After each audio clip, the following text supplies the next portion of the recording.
Wins have not been pleasant for Jim Zorn, a 10-10 record in his second year as head coach of the Redskins. We'll talk more about him and what's going on in D.C. throughout the game today. John Fox a year ago won 12 games, won a divisional championship. He is the winningest coach in Carolina franchise history, but an 0-3 start to this 2009 campaign. Well, whether you're 8 seasons into it or 2 seasons into it, that clock's always ticking for the coaches, isn't it, Tom? Well, you're not lying. You're always on some type of hot seat. You know that feeling. Carolina's won the toss, elected to receive. Sean Sweezum spins it away. And this is Jonathan Stewart from the 2-yard line. And Stewart dropped shy of the 20 by Chris Wilson. And that's where Jake Delhomme will put it in play. You see the 7 interceptions, the most among all quarterbacks in the NFL. He has also fumbled twice, so 9 turnovers in the first 3 games for the veteran Jake Delhomme. That has to change clearly here today.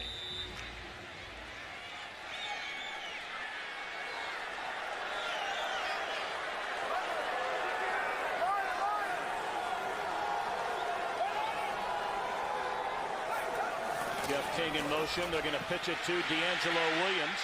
Chased by Albert Hainsworth and then dropped for a loss of nearly 5 on first down. Kedrick Golston there officially to make the tackle. And it is a fumble down at the bottom of that pile. Hainsworth has the football. The Redskins were signaling that the ball was loose. The officials were not gathered around the scrum, if you will, to see if indeed it was. It is a fumble and a turnover for Carolina. Well, this took an awful long time for the officials to sort out. Obviously, Hainsworth breaking through the middle of the line right from the get-go. The ball from there clearly came out. It just took a long time, I guess, for the officials to determine who had possession of the ball. Great job by Hainsworth. John Fox starting out in a hole right from the get-go. Turnovers have just killed this Panther team. So the Redskins get the football at the 13-yard line. Out of the I formation, they give it to Clinton Portis off to the right side, and he's down to the 10. That will be a gain of 3 on first down for Clinton Portis. Campbell, 27 years old, grew up in Taylorsville, Mississippi.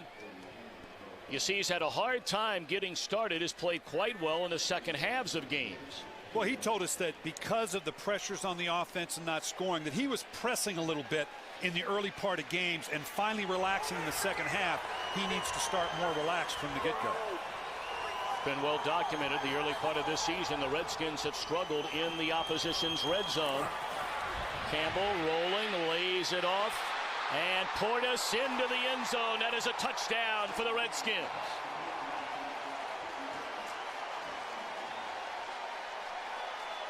A minute and 6 seconds into this game, the Panthers turn it over, and the Redskins cash in. Portis his first touchdown since a season finale last year.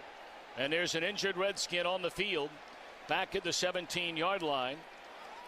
And that's their 6-time Pro Bowl left tackle, Chris Samuels.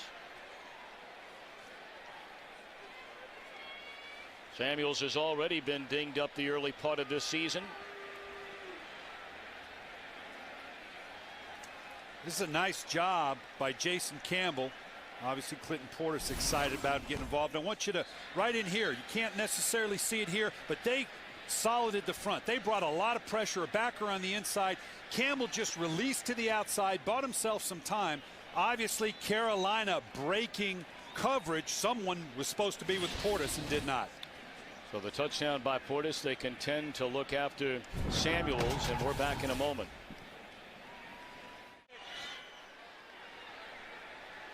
Point after for Sean Sweezum following the Clinton Portis touchdown reception. Good snap, good hold, and it's 7-0 Redskins.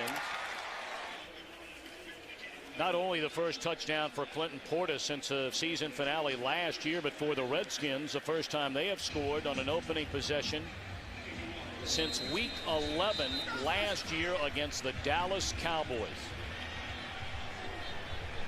The turnover, the fumble by D'Angelo Williams leading to the Washington touchdown. For The Panthers will get it right back. Very short kick. Bobbled by Stewart.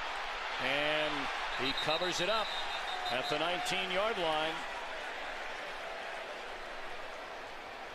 So the Panthers off to a shaky at best start. Well, right now the Washington Redskins are just playing at a different pace. I mean, we've had 2 kickoffs and 2 or 3 plays, but they're just playing at a more physical, faster pace than the Carolina Panthers are right now.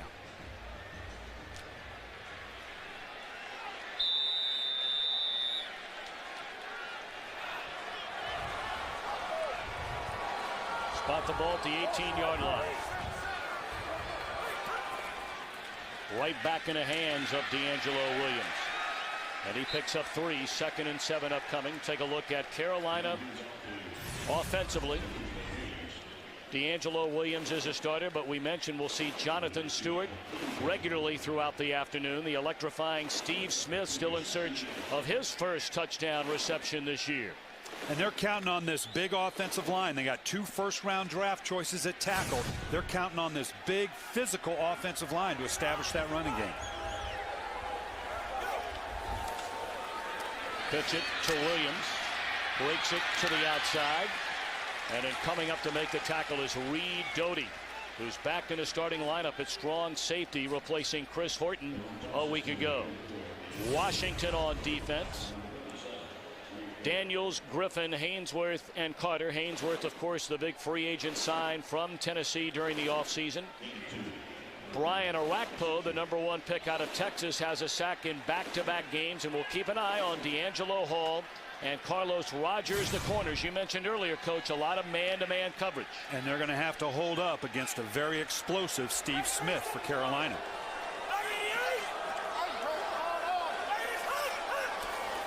Third and 6. Delhomme nearly fumbled the exchange and just throws it away under heavy pressure, and there's a flag in the backfield. Delhomme nearly fumbled that ball coming away from Ryan Khalil, the center. Holding, 67, offense. A penalties decline, 4th down. And that was Khalil whistled for the hold. You know, 3rd downs have been the burden to bear for the Carolina Panthers right now, Tom, because if you're not running the ball well, if you're not getting those big play action plays, you've got to sustain drives. And Jake Delhomme, his efficiency from the pocket, their 3rd down conversion rate right now is not getting it done.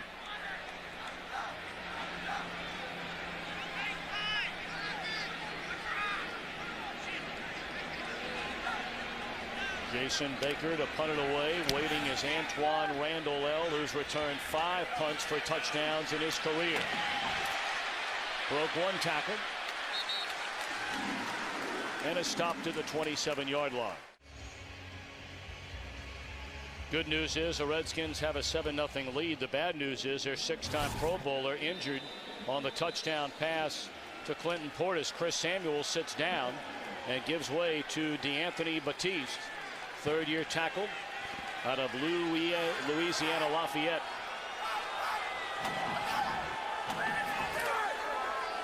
Jason Campbell checking right early in the game. Behind Portis. Out across the 30 to the 32-yard line. The Redskins have struggled and struggled mightily scoring points. Portis coming off a year which he rushed for better than 1,500 yards last season. Had a spat earlier in the week with his fullback Mike Sellers. Samuel's already out of the game due to injury, and Mike Williams, a surprise starter at right guard, replacing Chad Reinhardt. Little delay to Portis, and he's very close to a 1st down. Needed to get to the 38-yard line. The Panthers are allowing 182 rushing yards per game. Nick Hayden and Damian Lewis have been gutted back up through the middle so far in this defense. Julius Peppers only 1 sack so far this year. They have Niall Diggs healthy again. And the big story health-wise, Chris Harris plays for the first time all year. Harris missed the first 3 games with a knee injury. Play action, they roll right. Catch is made beyond midfield by Antoine Randall-El, and that's another 1st down for the Redskins.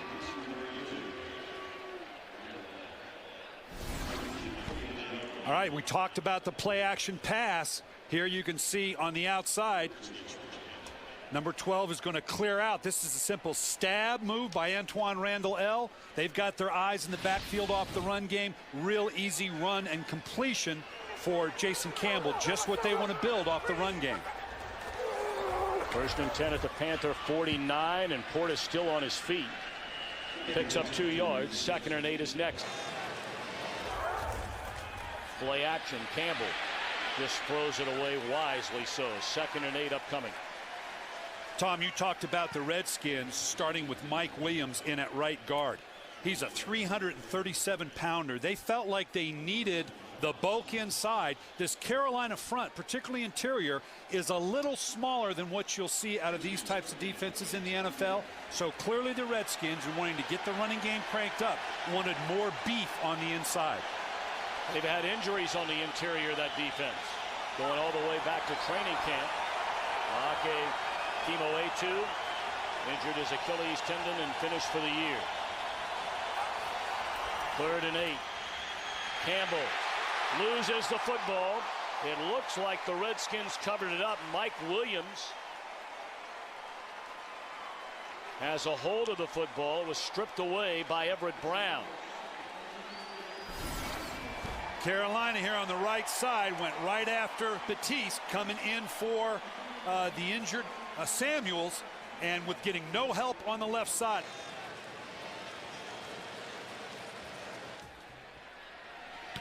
Len Pakulak just signed as a punter this week after the injury last week to Hunter Smith.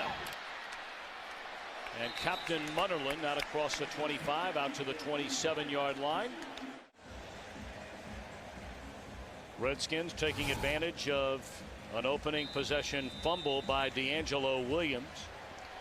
And getting a touchdown throw from Jason Campbell to Clinton Portis. It's 7-0. The Panthers, their 3rd possession of the game.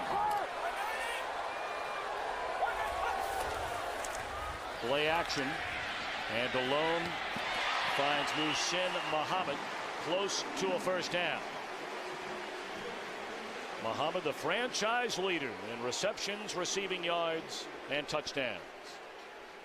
Tom, Muhsin Muhammad can be a big part of this game because you got to know Washington's going to be focused on Steve Smith on the big plays down the field. So after these play action fakes, it's likely Jake Delhomme will look to Steve Smith and possibly come back to Muhsin Muhammad because he's the one that's matched up one-on-one.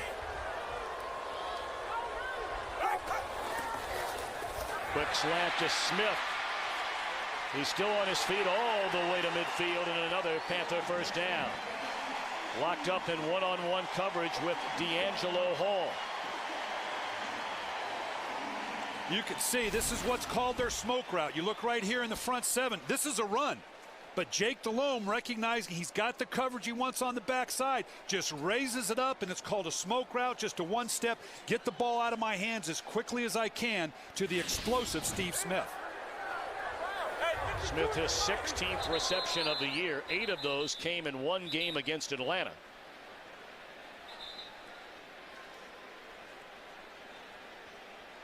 And I believe that Jim Zorn has challenged a call on the field.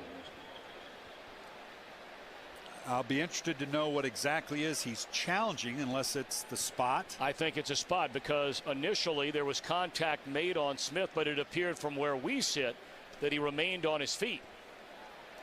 Now, Walt Coleman may be telling Jim Zorn, I don't know that you want to challenge this. There is that kind of conversation. The play is not reviewable for forward progress because it did not have to do with a 1st down. And the officials, in this case Walt Coleman, will kind of educate us coaches, and I was as guilty of it as anybody, that your instinct is to challenge certain things, and what he's saying is, oh, we'll check the spot, but only if it can result in from a 3rd down to a 1st down. We really don't want to get caught up with the minutia of a spot on a 1st down play that's not coming off a 3rd down conversion. And of course that could come on any down that would be converted then into a 1st down. Correct. Although you can check a spot off a 3rd down play because whether you got it or did not get it. And now a timeout has been called by Carolina. The Panthers looking for their first win of the year. They've started the season 0-3. They had last week off.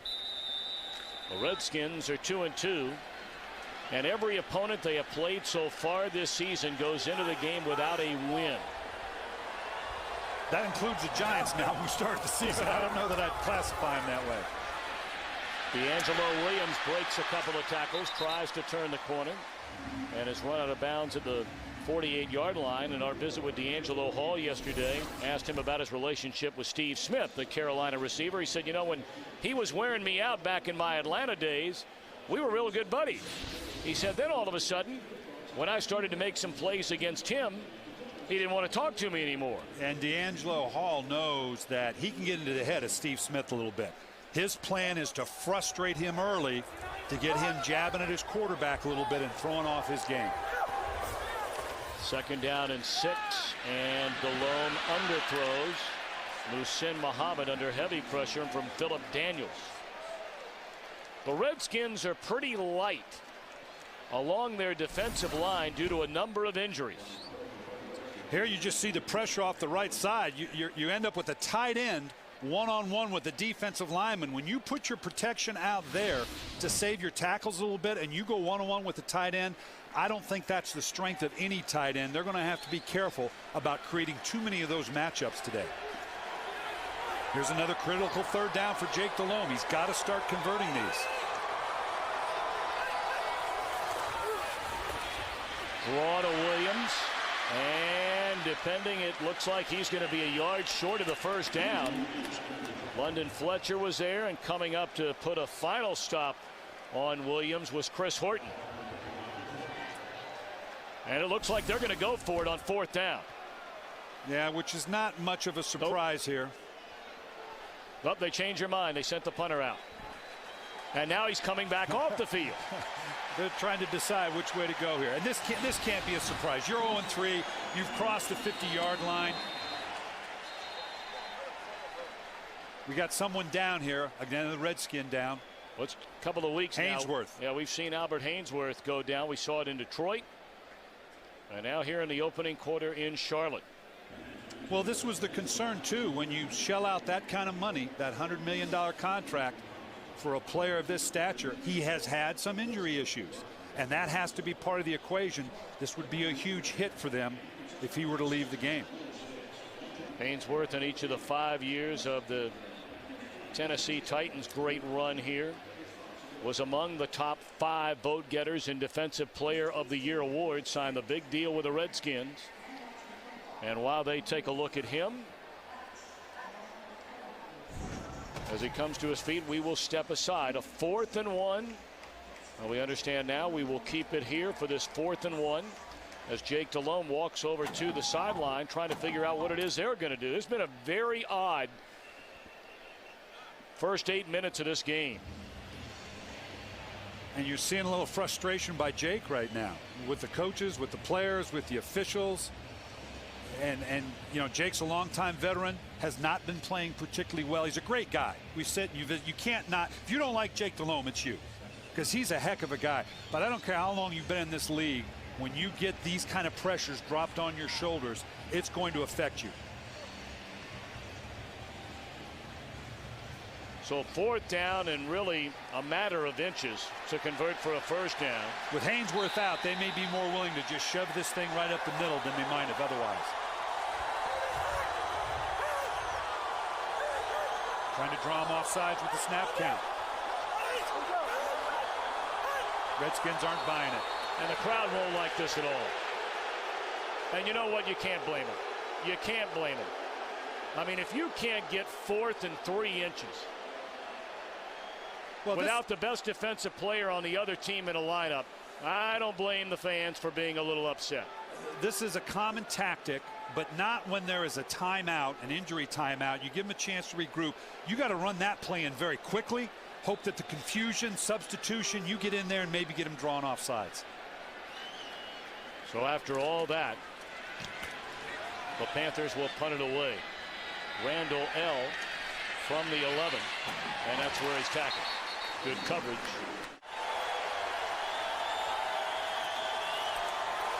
First down, Clinton Portis. Off to the right side. And he's out to the 14-yard line. Tom, I've been talking to you about this 8-man box for quite a while. Let's look at what we're talking about. For the Carolina Panthers, it's taken Harris down into, you can see the number count very clearly, and it displaces the backers. This is a strong run front. Now let's watch what Washington does. They get the same thing done, but they tend to bring the safety more on the outside. It's a pure number count with much more man coverage on the outside. This is what we're going to be watching for all day. Delay to Portis, and that did not fool Carolina defensively. So a third down is next for the Washington offense. Both teams, we can see, are willing and committed to running on first and second down. This is a manageable third down. Anything longer than this, you're behind the count. But a 3rd and 5 falls into the category of the advantage is offense. And just like with Carolina, we got to see if this quarterback, Jason Campbell, can convert on a convertible 3rd and medium.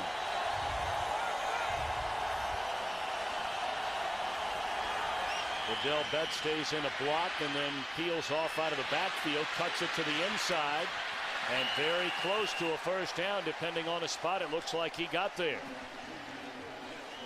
He did. That's a first down for the Redskins. A good second effort there by Liddell Betts in his 8th season out of Iowa. This is just you can see the free rush of the defensive line on a slow developing screen. Again, you don't expect this to be thrown to a big back. Nice job of both the center and the guard pushing out the first force from the defense. Just a good solid run at the end to convert the first down. Marcus Mason, his first carry of the game, and it's a good one. Out to the 28-yard line. You know, we talked about Clinton Portis and Mike Sellers going back to the game. The loss at Detroit, you and I did that game, and apparently Portis was very upset, went to the coaching staff and complained that Sellers was not doing his job as a lead blocker. The two are friends, we're told.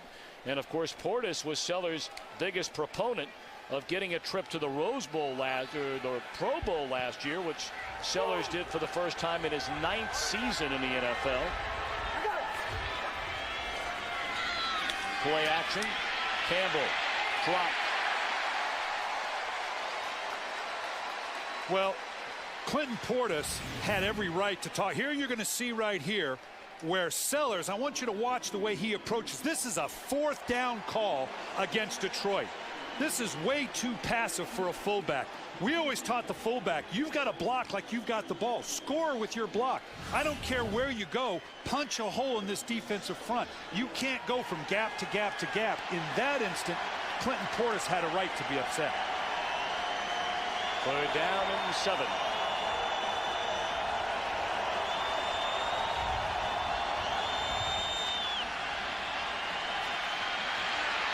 Campbell still with a football and dropped to the 21 by Julius Peppers.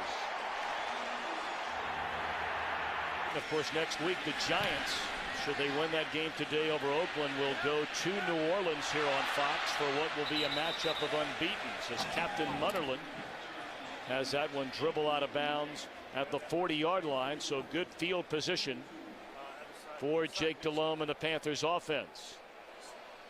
Now in this last sack, Tom, you can see we talked earlier about they've got a new left tackle in here, Batiste, so they leave the tight end to that side. They're going to take care of that left side. But what that means is here on the right side, you're going to turn a guy loose like Julius Peppers. Nice pressure on the inside. Peppers stays alive. There's always a price to pay. Yeah, you can double one guy, but that's going to leave someone else one-on-one. A first down throw for Delhomme. What a catch in traffic by Jeff King, the tight end. And that's a first down to the Washington 45. Now you would expect Carolina here inside the 50 to run the ball. This would be a great spot for Jake Delhomme to go vertical on the first play that you've crossed the 50. See if you can get one of those vertical play action fakes we opened the game talking about.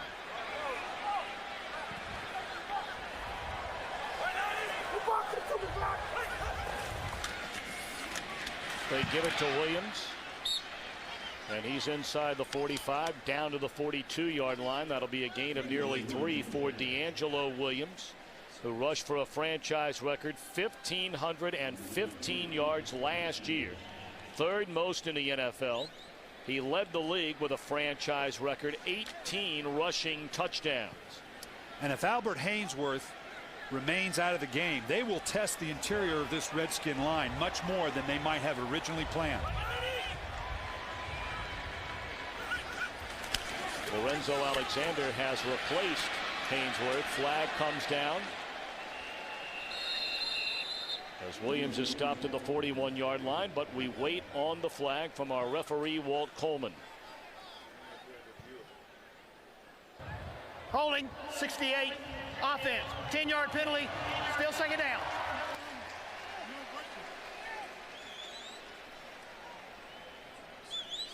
Kedrick Vincent, the right guard, early on. Delhomme hit on 3 of 5. D'Angelo Williams, not much running room, and of course he has fumbled, which led to the game's only score. And Steve Smith on what you call a smoke route. Smoke route. One step. That's big league terminology. I have no idea where it came from.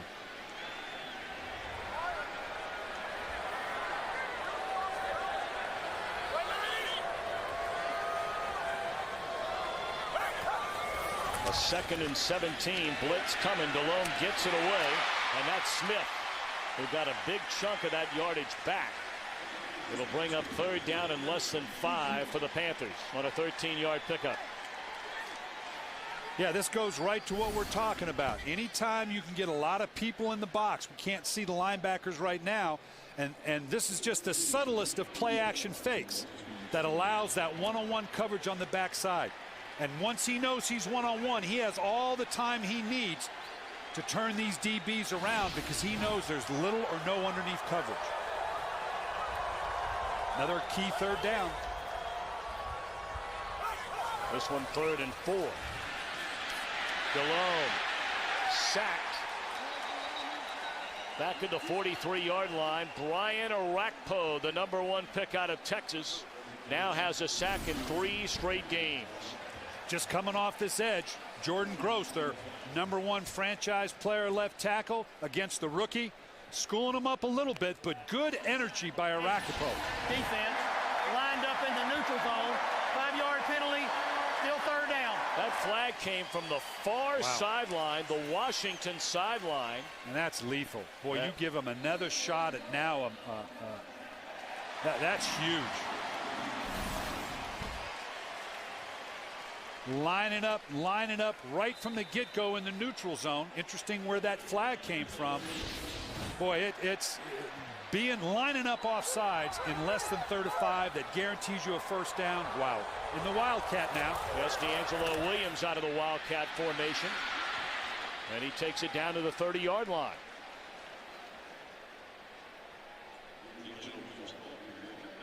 And that looks like it will be the final play of the opening quarter.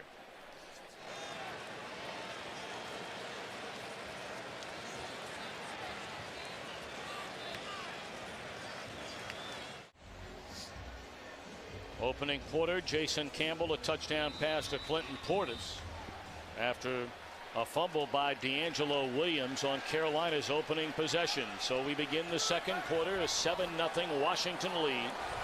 And after a big offsides penalty a moment ago by the Redskins, second life on this drive for Carolina. Williams lunges forward inside the 30, down to the 27, a 3rd down upcoming for the Panthers. And Tom, this is what I'm talking about. You can see here the 3rd downs for the Carolina Panthers. Obviously a pivotal down, but they've been on the lower half of the scale. And now they're 24th in the league. If you're running the ball effectively and you're getting big plays off your play action pass, 3rd downs really don't matter that much. But when you're not doing those things, 3rd downs will kill you, and that's been the Achilles heel of the Carolina Panthers. Panthers are 0 for 2 on 3rd down today. Normally in these situations they look for the tight end 88. That's Dante Rosario in motion. Instead, it's a slant to Muhsin Muhammad, and that is a 1st down, their first 3rd down conversion today. And you had the right idea about going to a tight end, Tom, and Muhsin Muhammad on the inside is like going to a tight end. Jake Delhomme's got to love that size and physicality of a big receiver like Muhammad on that kind of down and distance, because like a tight end, he's so easy to see. Of course, Muhammad in the second year of his second go-round with Carolina. Originally a second-round draft choice of the Panthers back in '96. And again, out of the Wildcat formation, D'Angelo Hall out of the shotgun. D'Angelo Williams, I beg your pardon. And coming up to make the tackle is LaRon Landry. Well, that's a good play by Landry, one of the rising young stars in the National Football League. Some of the early numbers around the NFL. Kansas City at the end of a quarter leading Dallas 3-0. We talked about Philadelphia already. The Giants 21-0 leaders over Oakland. Minnesota very little trouble so far at St. Louis. And the Steelers are on the road, a 1-point lead in Detroit without Matthew Stafford.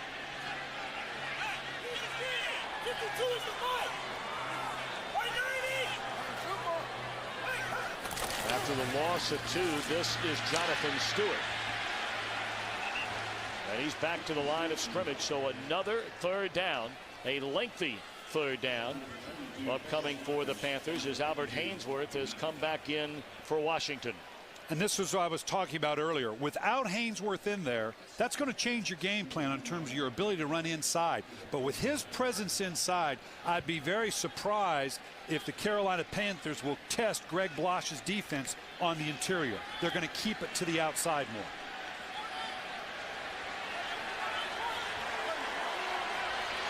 Ninth play of the Carolina drive. Four-man rush on 3rd and 11. Wide open across the middle is Dante Rosario, and he's down to the 3. There's your tight end, Tom. Nice call. You should have been my offensive coordinator. I'd still be coaching. You'd have been fired long before that. But there again on 3rd down, here you can see Jake Delhomme. You love big targets. Like I said, Muhammad or obviously Rosario here, your tight ends. They're so easy to see, particularly with the face of the rush right up in your face like that. Jake Delhomme loves these big receivers.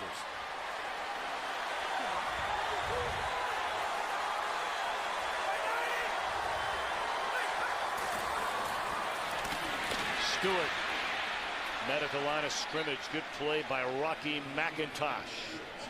4th-year backer out of Miami.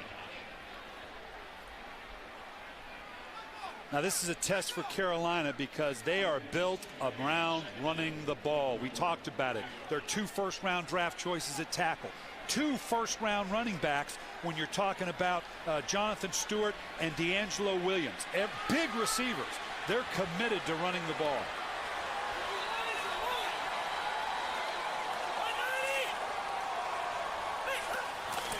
Second and goal. Stewart again. And again, he has denied the end zone.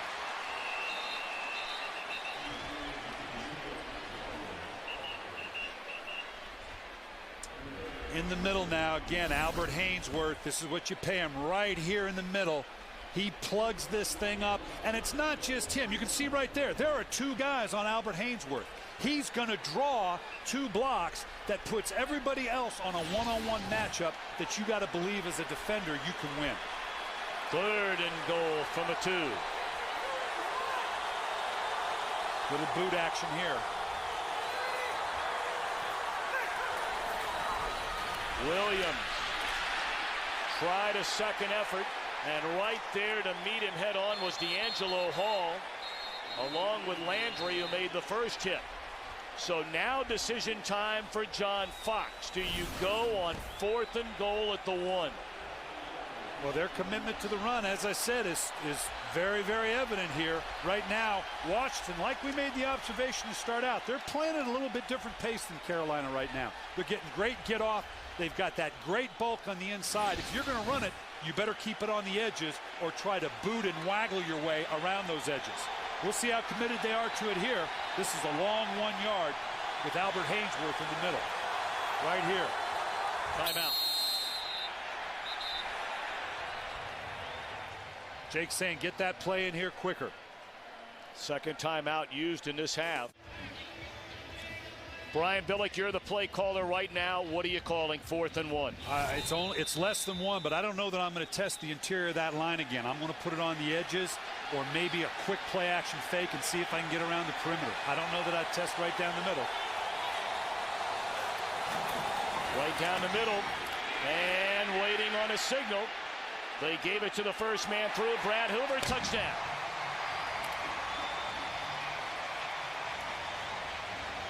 Now Jeff King is holding the ball. Hoover took the handoff from Jake Delhomme. Hoover missed a Dallas game with an injured back. This is an attitude center. You just shoved it up here 2 straight times, didn't gain an inch. And boy, he barely gets, I don't know. He just barely, I don't know how challengeable that is because you got to have a clean view. This official coming in right there clearly had to see that ball break the plane.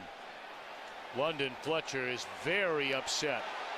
And the problem is, if Washington wants to challenge, are they going to get a view from that backside? You have no idea where the ball is. Jim's listening to his coaches right now.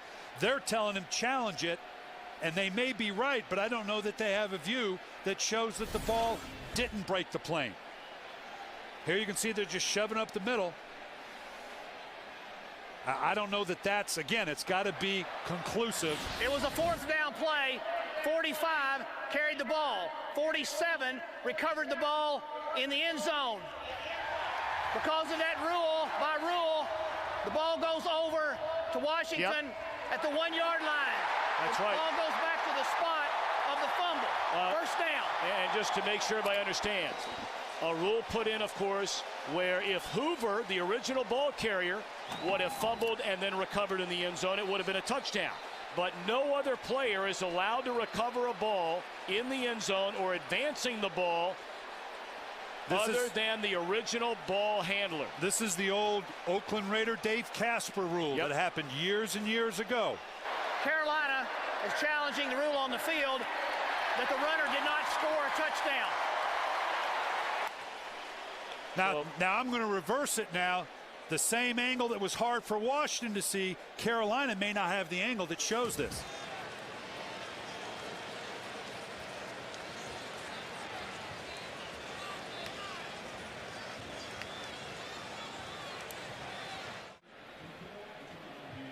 Both coaches ready to challenge a very interesting play. It's now currently in John Fox's court.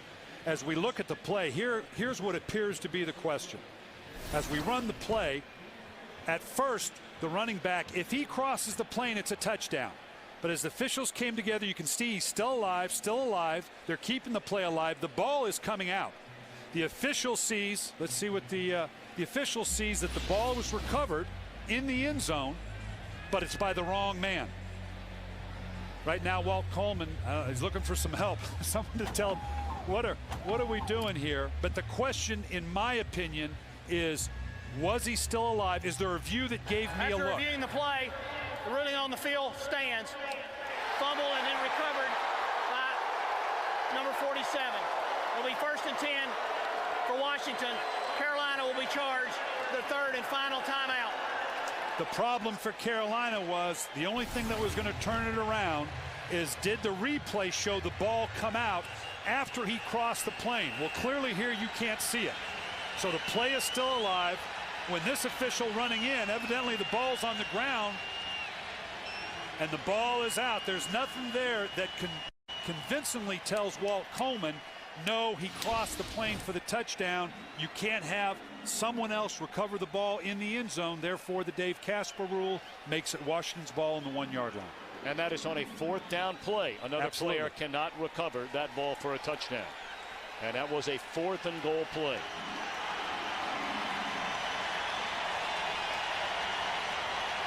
How often do we say a game of inches? You can see it right there. This is a game of inches.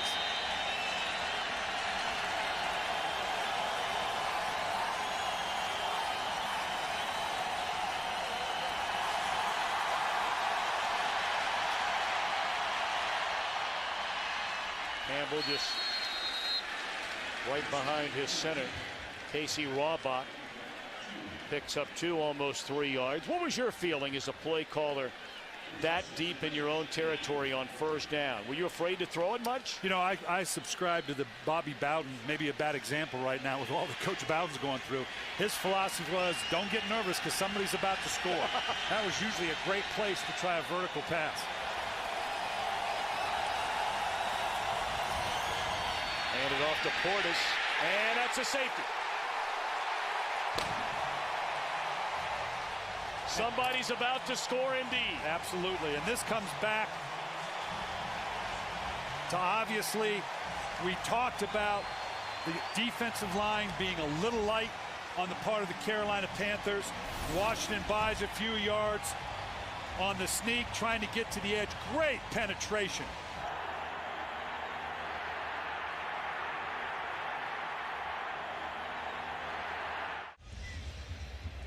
So Julius Peppers along with Thomas Davis blowing up that offensive line of the Redskins. And it's a 7-2 game, and the Panthers obviously going to get the football back, as Glenn Pactolak will have to punt it from his own 20-yard line. Kenneth Moore, 81, Captain Munnerlyn waiting. Good punt. All the way back to the 12. This is Kenneth Moore. And covered well by Washington out to the 28. Now, first off, you're going to see on this right side, Stephon Heyer just gets blown up by Julius Peppers. But Mike Sellers, now Mike Sellers is a heck of a fullback. But just like we saw earlier, here you're going to see Sellers. You cannot move laterally on either side of the goal line. We saw it going in and coming out. You've got to punch a hole in the defense. You've got to secure the edge. Mike Sellers is just skating along the line of scrimmage. He has got to be more of a factor in the shadow of your own goal line. I don't care which direction you're going than that. You can't move laterally on the goal line. First down, Delhomme sacked, and the ball is loose.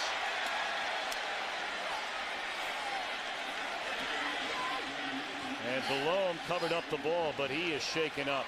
He took a vicious hit from his backside from Andre Carter.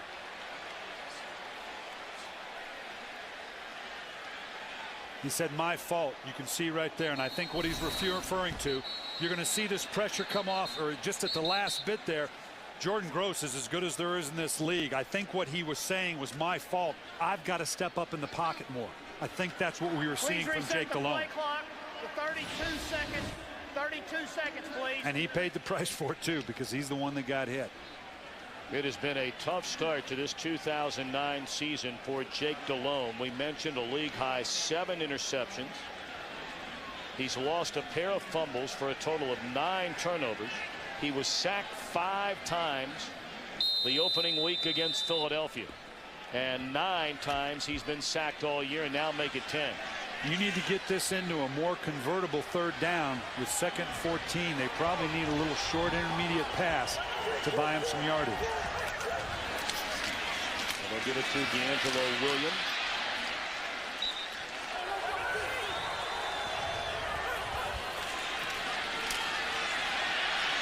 Third down, a safe play, an unpopular call on the draw to D'Angelo Williams, and again Doughty up to make the stop along with London Fletcher.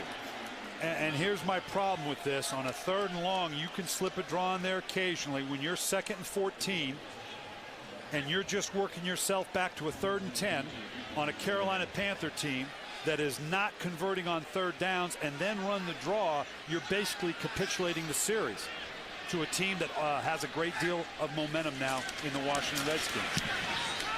Jason Baker booms one, sending Randall L. a fair catch at the 20.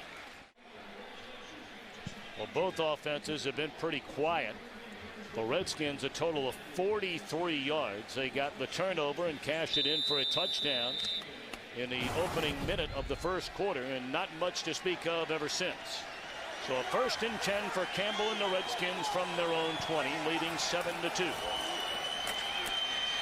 Clinton Portis met head on by Chris Gamble and brings it out to the 27. Coach, are we seeing sloppy football so far today, or are we seeing a sense of urgency, desperation football from these two teams so far? Both, because one leads to the other. When you recognize, as we said in the open, what's at stake here, that tension can lead to sloppy play, and I think we're seeing it on both sides of the ball.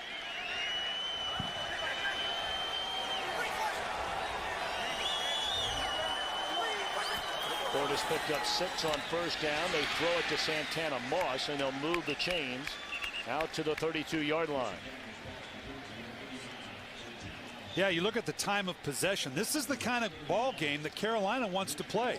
You'd look at this and say, okay, Carolina's in their wheelhouse. They're running the ball. They've probably gotten some big plays. But when time of possession doesn't translate to points or lead, it loses its value. Everybody says play good defense, run the ball, win the time of possession, but only if it translates to points. And of course, Carolina unable to score on 4 attempts inside the 3. Campbell looking down the field, and there's Santana Moss. And he's to the 40. The ball is loose. Cooley looked like Johnny on the spot, or are they saying Moss was down? Either way, Washington came up with the ball.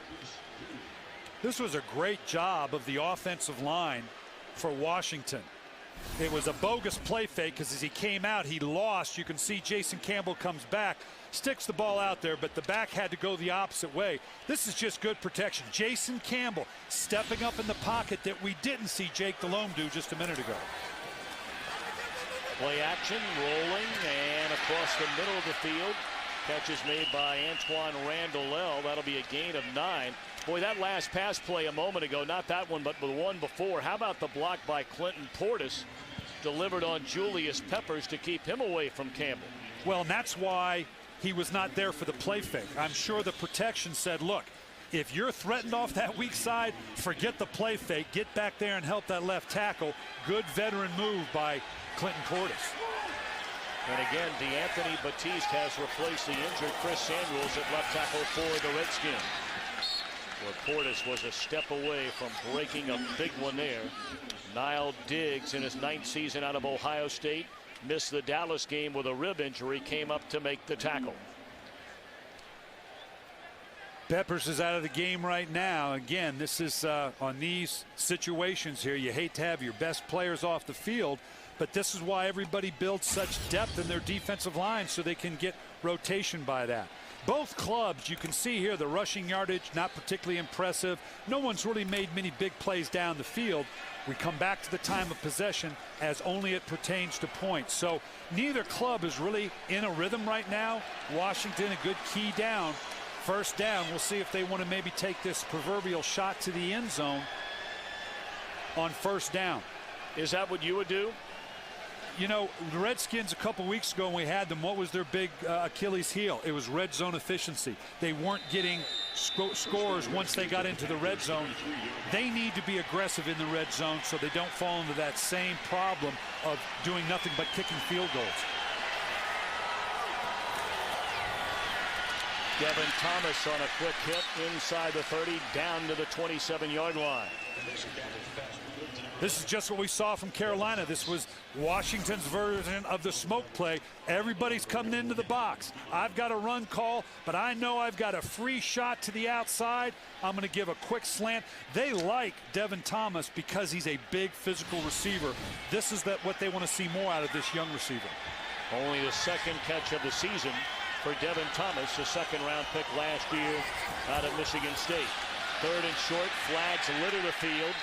And Campbell dropped all the way back at the 34-yard line, the original line of scrimmage by Damian Lewis. I think Damian Lewis got there because he was a little bit ahead of the count.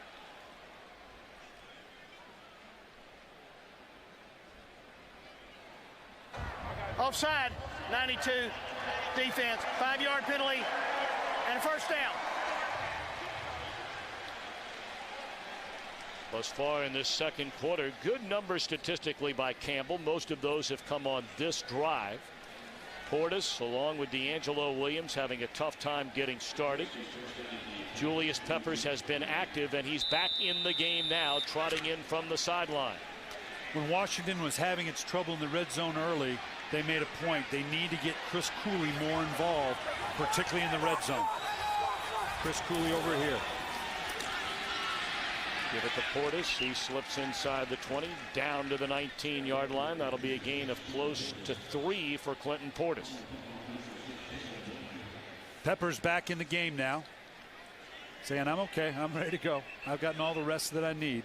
Really do feel like this is an area, two people that can really be effective in the red zone for Washington. Chris Cooley and Antoine Randall, because their abilities after they get their hands on the ball. Takes us down to the 2-minute warning.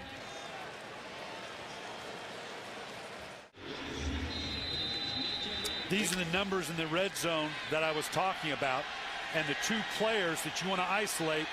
Cooley at the tight end position. They've got Antoine Randall lined up out here. These are the two guys they believe are going to be the key to their red zone efficiency. And that's Randall in motion.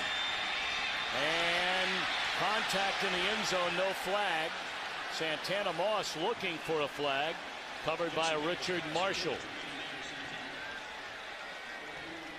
Taking Santana Moss to the corner with Antoine. You're just going to see him work to the corner back in here with Antoine Randall pulling coverage off underneath. Actually a pretty good route. Ball gets overthrown like that, you're not going to get too many calls. Ninth play of this drive. It's 3rd and 7. Again, the same two players. Antoine Randall up here at the top in the slot. And Jason Campbell says timeout. In our conversation with Jim Zorn, they talked about wanting to be a little more creative in the red zone to try and get better in these situations. You've talked about Randall, you've talked about Cooley. Right now, 3rd and 7. What are you going to call here? You're going to have a tough time throwing the ball to the chain. So one of those two athletes, Cooley and Randall give you the best chance to throw an underneath throw and them getting the extra yardage on their own. Here's Randall up in here. Here's Cooley. Pump fake one way. They were setting up the screen. A flag comes down. Heavy pressure this time from Tyler Brayton.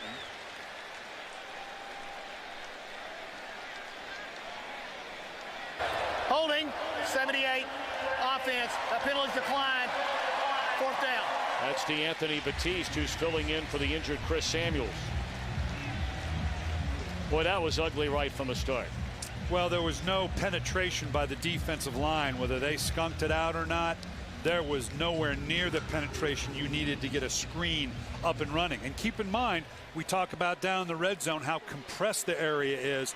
You don't get the same drop of the linebackers as a screen inside the red zone. Be a 38-yard field goal attempt. Remember now, they have a new holder in Glenn Pakulak because of the injury to Hunter Smith. Good snap, good hold, good kick. Sean Sweezum, perfect this year, now 6 of 6. And the Redskins lead extended to 8. Well, certainly these coaches have to feel like they're on the fringe of the abyss. Now, the Washington Redskins, I mean, you're 2-2, but with all the pressure and all the ongoings in D.C., of course, earlier this week, the franchise hired as a consultant Sherman Lewis, who for many years was a coordinator, a successful one in the National Football League, but he had pretty much retired away from the NFL game. In fact, was jokingly calling bingo up in his home state of Michigan. Sherm Lewis came on board this week, starting to get to know some of the personnel, the players. He's very familiar with this West Coast offense scheme. But naturally, because of the track record of the owner, Daniel Snyder, and all the turnover as far as the head coaching job is concerned, it's only natural and certainly no leap of faith that people wonder about how secure is Jim Zorn's job. Kickoff fielded by Kenneth Moore, and he's tackled out to the 21-yard line. Now, we had a visit with Vinny Serrato last night, the Redskins general manager, and look, his explanation was, we brought in Sherman Lewis. I talked to Jim Zorn about this, and we brought him in as an extra set of eyes. Well, and as my perspective is as a coach, we'll talk about that after this play, because obviously I have a view of this. I know you don't like it. Well, yeah, we'll talk about it after this play. Bear in mind the Panthers are out of timeout. With 1:39 to play, they lost their final timeout on that challenge down at the 1-yard line. That's caught by Williams out to the 30. Well, they're going to continue on with the no huddle here. They're under 2 minutes. Jake Delhomme, veteran quarterback, is now in charge of the 2-minute offense, and they obviously feel like they want to get in a scoring position at the end of the half.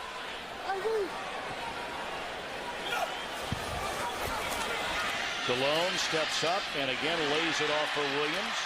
He's chopped down at the 40-yard line. Here's the problem I have with bringing in Sherm Lewis, who is an outstanding coach. But you have a head coach who, by the way, the players love and respect Jim Zorn. But he's under fire right now. And yeah, you can bring in that extra set of eyes, but that tells your players, your organization, I got some serious issues here, and I'm not sure my head coach can handle it. Far side caught by Muhammad. He'll stay in the field of play. Clock continues to run out to the 47-yard line. The Washington Redskins, obviously, you do applaud. Okay, you want to do something, but I don't know bringing in a Sherm Lewis, who's an outstanding coach, is the answer or the message you want to send to your players. Slant caught, and right there to make the stop on Steve Smith was Justin Tryon. Crowd didn't like that play call. They got him a first down, but the clock continues to run. It's got to be an outside throw or you're going to run out of clock. Clock stopped with 11 seconds to play until halftime. See, now with 11 seconds, you got one of two choices. You're going to have to throw it down the field in a Hail Mary type of pass. I'm not sure that you're going to have the time to get. It's got to be an outside route or the half is over. And Washington knows it's got to be an outside route. So offensive coordinator here, Jeff Davidson, has to make the decision. Am I going to go for the end zone, or do I have the time to let my veteran quarterback sneak a 7 route, an intermediate route? You're going to have to get this ball to the 35-yard line minimum to give you any chance. You're not going to get 2 throws here. Of course, they have one of the great long-range kickers in the history of the NFL, and John Casey.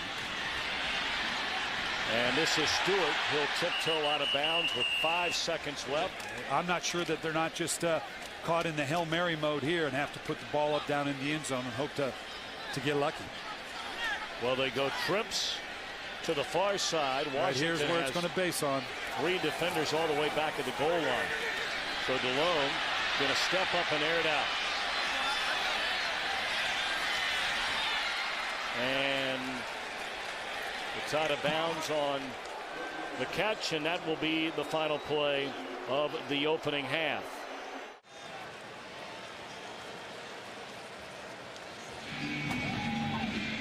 Well, the second half is underway. Rock Cartwright from the goal line with Washington leading 10-2. And he's out to the 23-yard line. Some of the numbers in the first half, we talked about it before the game, Brian. Both teams love to run the football. Neither team did it in the first half. No, it's just not happening. And because of that, all the things attendant to it. You're not getting the big play action passes down the field for the big chunks of yardage. It's putting Carolina in a position where they've got to convert on those third downs. Right now, we're seeing a little bit of why these teams are in their current position. Red zone inefficiency by the Washington Redskins. And for the Panthers, the one turnover, the only turnover in this game, resulting in the only touchdown of this game. Clinton Portis on first down is met by John Beeson, the middle linebacker. A Pro Bowler a season ago was Beeson. And both teams now, you can't fault the teams for wanting to stay with the plan. I mean, they're both trying to run. No one's given up on the run here and panicked. But they've got to get more effectiveness out of the run. It's one thing to run the game to set up the passing game, but if you're not running well, defenses then don't have to adjust that give you those opportunities to throw the ball down the field. Should be noted on the injury front, we do not expect Crick Samuels to return to the lineup. Suffered a stinger very early in the game and has since been replaced by DeAnthony Batiste at left tackle. And that's a big hit if you're trying to get your running game cranked up, not having your 6-time Pro Bowl offensive tackle on the field. And in the passing game with regards to protection, where you may not have turned a lot of protections to the left side or had the tight end or back over there, you now have to alter your protection schemes to account for that change at the left tackle position. Third down and a yard. Cooley is in the backfield along with Liddell Betts. And that's Cooley in motion. Draw to Betts. And that's a first down out to the 39-yard line. Now, if Washington can keep this up, if they can keep this rhythm, the best part about if your running game gets cranked up, it allows you to have a little rhythm in your play calling. You look at that 2nd and 5, 2nd and 6 category on your play sheet, there's a lot of good options in there. 2nd and 10, 3rd and 10, you never like what's on that list because you got a lot of ground to cover. Marcus Mason is checked into the backfield along with Mike Sellers. Play action, and that had no chance. You know, as many detractors as Jason Campbell has, one thing we have seen in this game today, more times than not, he is under enormous pressure before he even gets into a 5 or 7 stop drop. And what's interesting is you're going to see this coming from the outside. Damian Lewis, with a little stunt, brings that pressure in from the inside with pressure by the backer outside. Jason Campbell talked about how the thing he doesn't like about play action, as much as it's a big part of their game, he turns his back to the defense and has no idea of what's coming down and bearing down on him. 4th time that Campbell has been sacked in a game today.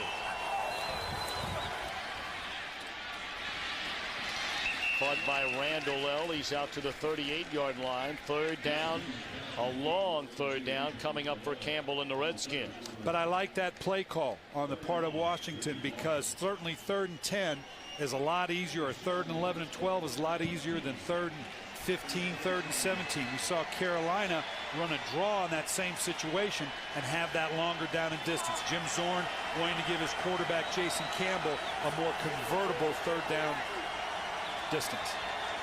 Empty backfield for Campbell out of the shotgun. And again, a 4-man rush, and Campbell has to escape trouble and drops it off to Fred Davis, who is dropped at the 43-yard line by Captain Munnerlyn. Julius Peppers, again, one of the dominant players in the game. Munnerlyn down. It's that kind of physical game. We've seen a lot of guys on the ground injured, Tom.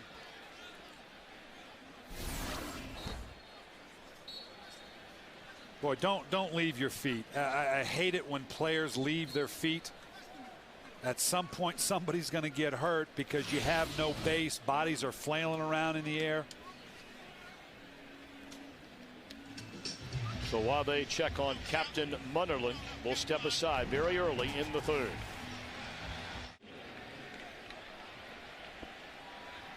Carolina set to get the football for the first time here in the 2nd half, trailing the Redskins 10-2. Glenn Pactolak, his first punt as a Redskin, 36 yards.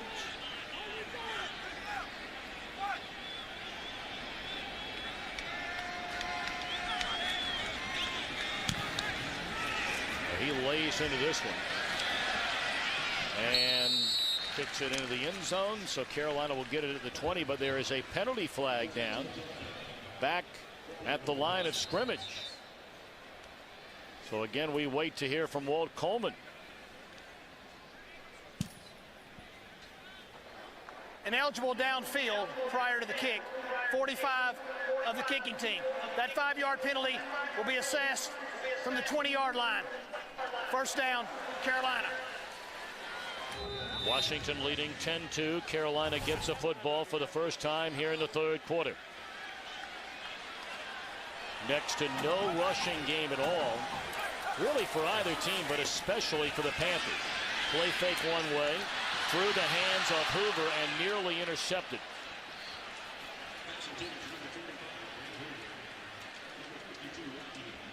Well, you take a look, Clinton Portis now, of course, his touchdown, the only touchdown for either team in the game, was a receiving touchdown, but right at 3 yards per carry, far less than that for Mr. Williams. And neither team has established the run. Right now, Clinton Portis obviously wanted to put the game on his back. Carolina, their whole team is built around the ability to run the ball. Right now, they're averaging 1.5 per run. That's not going to hold up.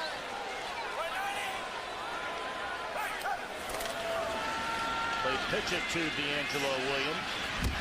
And again, just nowhere to go. A third down and long upcoming for the Panthers. Some numbers around the National Football League. Kansas City now in the third quarter with a 7-point lead over Dallas. The Giants trying to stay unbeaten, setting up that clash next weekend on Fox against New Orleans. A good one-year-old team, a 7-3 Baltimore lead over Cincinnati, the top two teams in that division. Cincinnati playing good defense, holding that high-powered Ravens offense to just 7 points. And I think that 7 points came off the defensive turnover.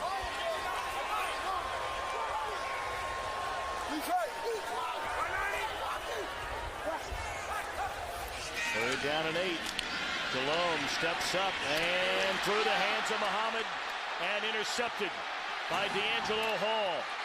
Inside the 20, the 10, to the 5, and down to the 1-yard line on the 8th interception thrown by Jake Delhomme this season. This one play encapsulates exactly why Carolina is 0-3. Jake Delhomme, you got Muhammad here at the top, throws the ball a little high on a 3rd and long, high and behind. The ball gets tipped off, an inaccurate throw, being in a 3rd and long, and a turnover. Those are the two things that have Carolina now at 0-3, and with Washington on the goal line.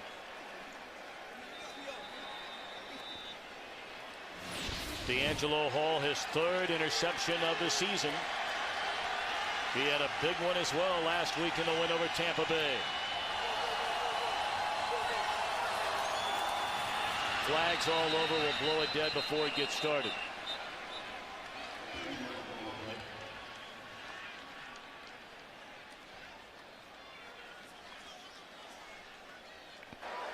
Neutral zone infraction on the defense, half the distance to the goal. Still first down. Tom, how does that happen? Well, yeah, you're trying to get a jump, of course, from the defensive standpoint. I'm just trying to get a jump on the ball. So what are you going to do? You know, half the distance? Okay, it's a half a yard. It's when the offense jumps off sides down here that drives you nuts. In this situation, the defense has to decide, are we going to stop the run or the pass? If they're running and we're run stopping, we're going to hit them. If they're going to play action and we're trying to run stop, it's a touchdown. 3 tight ends. They give it to Portis, who leaps over the pile. A touchdown for Clinton Portis.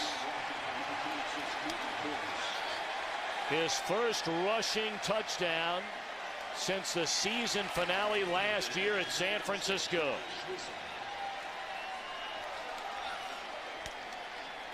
Well, obviously your red zone percentages are going to go up if you start that red zone drive on the 1-yard line.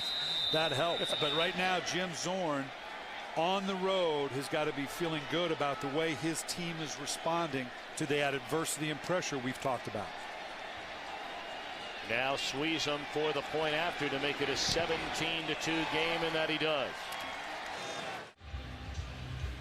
Tom, those 1-yard runs must be a lot more taxing than I realized, because if you need oxygen after a 1-yard run, that was a hard 1 yard. I know how he feels. Yeah, he was airborne. That might have been over Mile High out. The guy who deserves it is D'Angelo Hall. He ought to reach over and say, hey, man, give me some of that. I'm the one that ran the thing back 40 yards. This Carolina offense needs some oxygen. Trailing 17-2. Still a long way to go. They have 25 minutes and 6 seconds still left of football in this game. Kenneth Moore out of Wake Forest from the 5.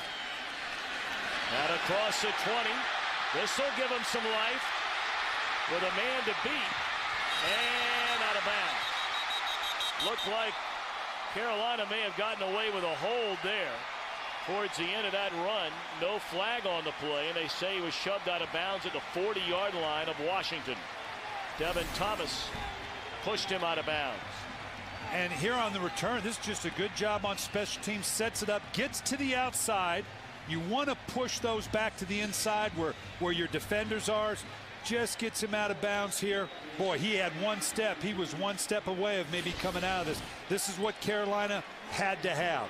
They were getting to a mode where they're going to have to get away from what they do best. This allows Carolina and Jake Delhomme now to stay with their game plan, which is run the ball, set up the play action fake. Jonathan Stewart in the backfield replacing D'Angelo Williams. And batted in the air and nearly intercepted. Andre Carter got a paw on it, and Horton nearly coming away with the interception. This is one of the difficulties with this smoke. Look at the tackle pull. There is nobody on Carter because this was a run play, as we said before. It's one where Jake Delhomme can pull that thing out, put it out to the weak side to Musa Muhammad or Steve Smith, but there's no one blocking that end, and it gets shoved right back in your face sometimes.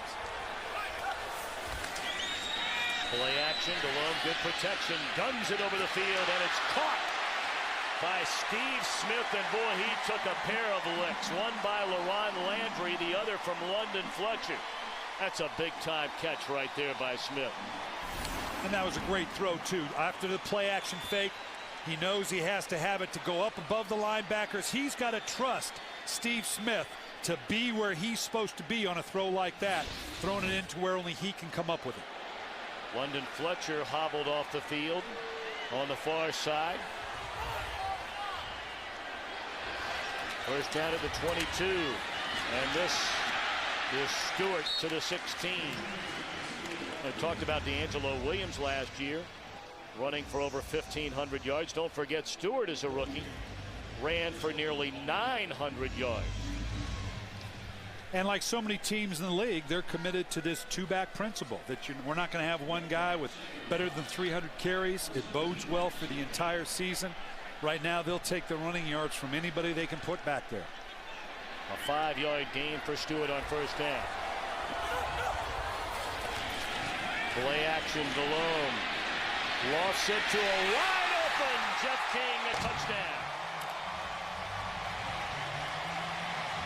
All right, Coach, do you go for two? I mean, you were down before that touchdown, 15, so sooner or later you got to go for two. Correct, but most people will say they'll wait till the fourth quarter. It's too early. We're only 8:31 in the third quarter. Again, here's the play-action fake.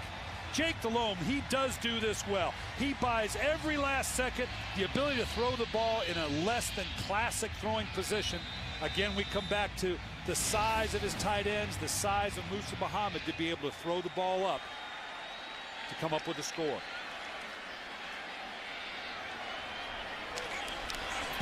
Going after is good by John Casey. We have a ball game here in Charlotte, 17-9. The Panthers get a touchdown for the first time today on the 17-yard reception by Jeff King. His first touchdown of the year.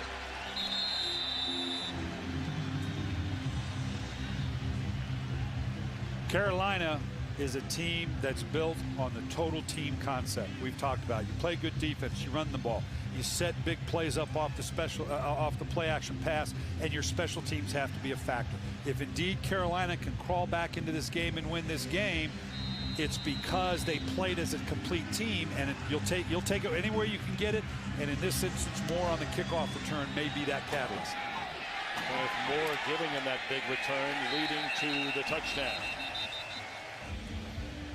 It's only week 5 of the NFL season, but for Jim Zorn and for John Fox, the head coaches of these two teams, this certainly feels like a must-win here today. And you know what's sick about this? They're loving it. They're loving just where they are right now, the adversity, the challenge of it all. I promise you. Washington with a 17-9 lead. A handoff to Clinton Portis for a hard 2. It'll bring up second down and 8. Jason Campbell has been under enormous pressure in the game here today. He's been sacked 4 times. Very little in the run game, but the 1-yard touchdown plunge by Portis gave him at the time a 17-2 lead before Carolina just answered with its own touchdown. I know we talked about running the ball and setting up the big plays off the play action fake. I'm not sure I wouldn't let Jason Campbell just drop straight back and try to make some plays looking at the defense from the get-go. Wanted that smoke route one way, comes back to the other side, and Kelly takes a lick from Richard Marshall, and Malcolm Kelly appears to have enough for a first down. You know, we've made a big point about big plays coming off the running game and the play action pass, but in visiting with Jason Campbell, as we talked about, he's been pretty efficient in the passing game, unlike Jake Delhomme that will tell you, you know what, that's not me. I'm not a drop back, sit in the pocket type of guy. Jason Campbell's shown he can do that. I'm not sure they don't press that a little bit here. First down, they give it to Portis. But you really got to hand it to these two defenses. I mean, we can talk about the struggles of these two teams offensively, and really you could spend an hour and a half talking about those woes for each club. But on defense, both of these teams have come to play today. And this is really the first game that Carolina has played with all hands on deck. Getting Niall Diggs back, getting Chris Harris back. They've not had these guys for a while, so they have been playing shorthanded defensively. Harris missing the first 3 games of the season with that injured knee. And Campbell fakes it one way, throws low. That's a nice catch by Portis. That is not an easy reception. And what a difference, 3rd and 10, if he doesn't catch it, as opposed to now 3rd and 3. And if he catches this here, Jason Campbell under duress pulls it back down. If he were able to hit Clinton Portis, and that is a great catch, where he can catch that thing on the run, he might have done a whole lot more damage with that. Campbell 11 of 14 has hit 7 different receivers in the game. And now an important 3rd down. Well, they converted 2 out of 6 up to this point. Probably none more important than this one right here.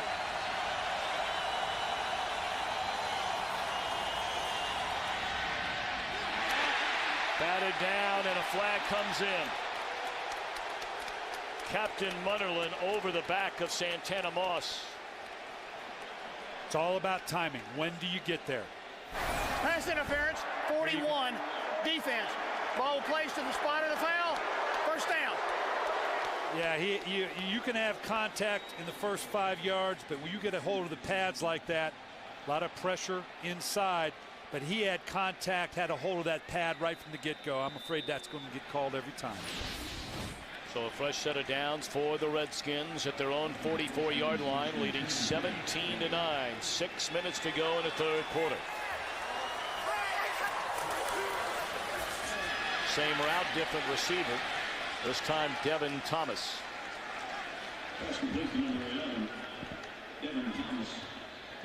Talked about the defenses and both so stingy today. And the quarterbacks, they are feeling the heat. And part of this stems from the fact that we've seen it both. Most of the passing game is coming out of play action fakes. And good and bad, right? Play action fakes, you can move the safety, affect the drop of the backers for a big play. But when you turn your back to that pressure, it can be a long day.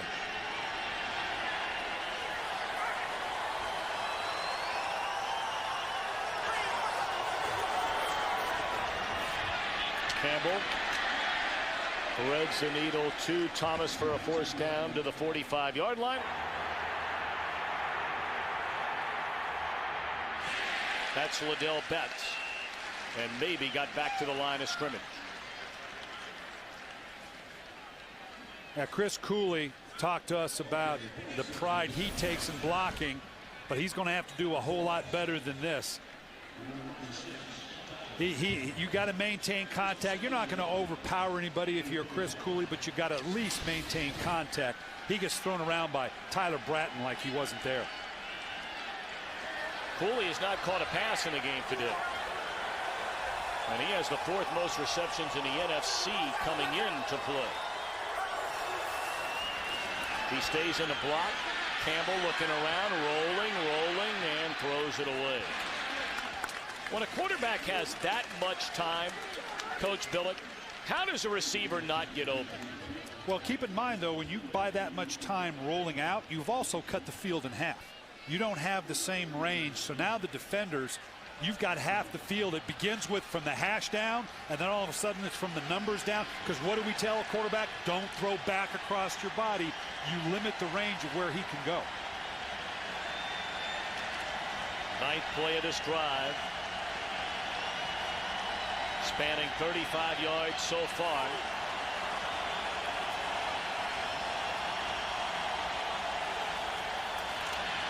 Campbell to Randall. That's a first down if the play stands. There is a penalty flag back at the line of scrimmage. This one may come back.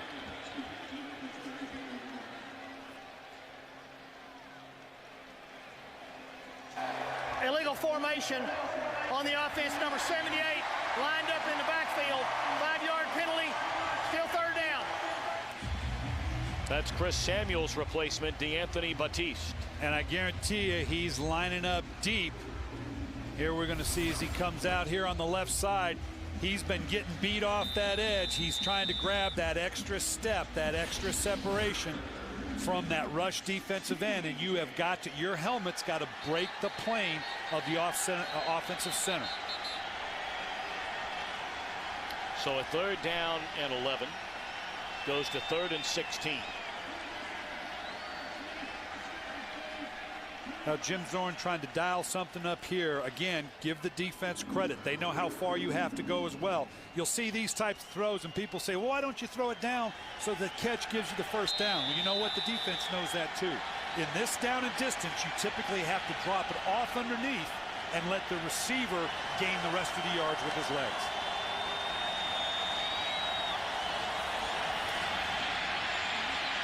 Campbell looking around, drops it off to Fred Davis, and the ball is loose, and Carolina has the football.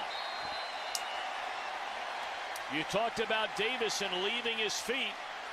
He had him taken out from under him by Thomas Davis, and then lost the ball. That's the first turnover of the game for the Redskins. I don't know. Todd Heap, my tight end in Baltimore. Don't mean to interrupt you here, Coach. Are they saying that's not a fumble? Everybody kind of standing around wondering what the officials are calling.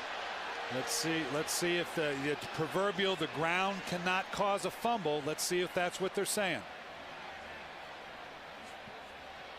Yep, looked like the ground caused a fumble. Yeah. Keep in mind that when a receiver is engaged, the ground cannot cause a fumble. All right, now it'll bring up 4th down and 2. If you're the Redskins at the 37, would you be going for it here? And apparently Jim Zorn is thinking about that. Yeah, I would. What's a punt going to do but gain you about 12 yards? So the Redskins going to talk about it, spending a timeout. Yeah, it looks like they're going for it. You know, and I agree here with Jim Zorn. You got a new punter. You don't know what his capabilities are. Even if you kick it into the end zone, you've gained 12 yards. And I have jokingly said earlier, there are 19 things better than kicking into the end zone. Anywhere you can kick that, but with the new punter, yeah, why not go for it here? 4th down. Washington 4 of 7 on 4th downs this season. Showing pressure. Batted down by Davis. So the 4th down try fails.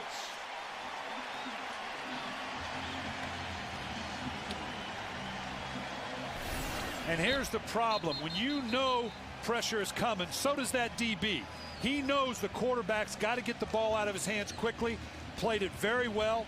If they could have worked a double move, a slant and go, and given Jason Campbell just a little bit more time, they might have had a big vertical shot down there. Nice job by the corner, recognizing how quickly the ball needed to come out. London Fletcher is back in defensively for the Redskins.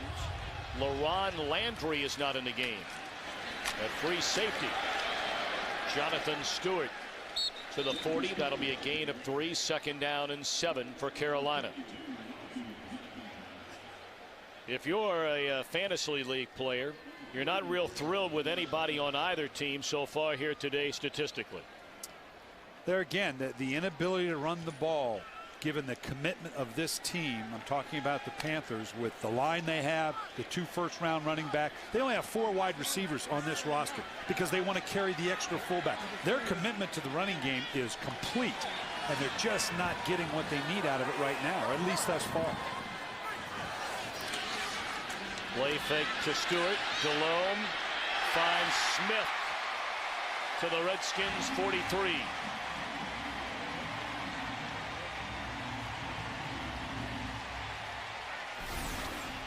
You can see here we got a whole bunch of folks in here. That's why it's been so hard to run the ball. And this is where the play action fake we keep talking about opens up. You can see now the separation, the play action fake that opens up that alley in behind the linebacker that has to clear the run. 17-yard pass completion to Smith. who now has 5 catches for 65 yards. This is Muhsin Muhammad. Nice open field tackle made by D'Angelo Hall. There's that smoke route we talk about again. And typically you don't do that with a big receiver like Muhsin Muhammad, but he's pretty good at it. You'd much rather do it with a Steve Smith because he can make the first guy miss. Muhsin Muhammad's probably just going to run him over. But this is nothing more than an extended handoff. If you ran the ball and got 4 yards, you'd say, you know what, that's a good running play. Well, that suffices. Well, Ron Landry back in for Washington defensively. It's 2nd down and 6 from the Redskins 38.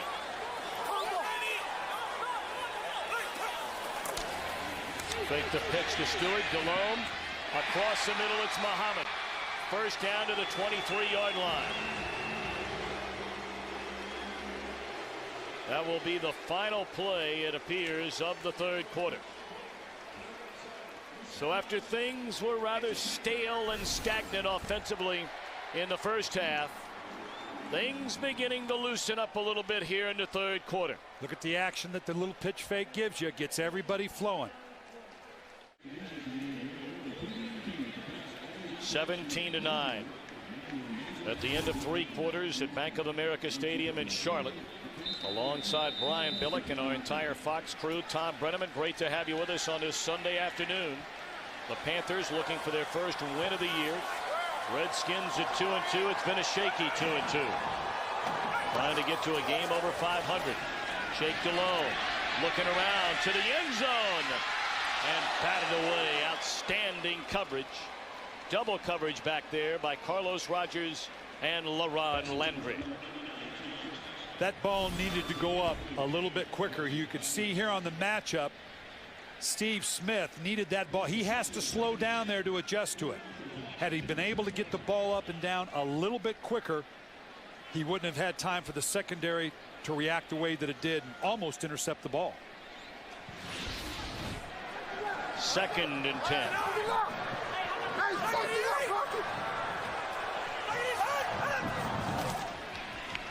D'Angelo Williams cuts it back to the inside.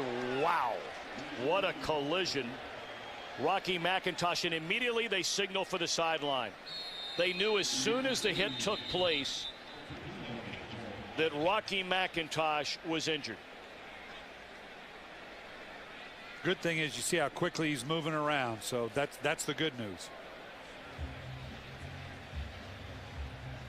Cedric Golston also shaken up for the Redskins. We'll be right back. Carolina trailing 17-9. Rocky McIntosh appears to be okay after that collision a moment ago. 3rd down and 8 at the Washington 21-yard line. Rosario's where he went last time.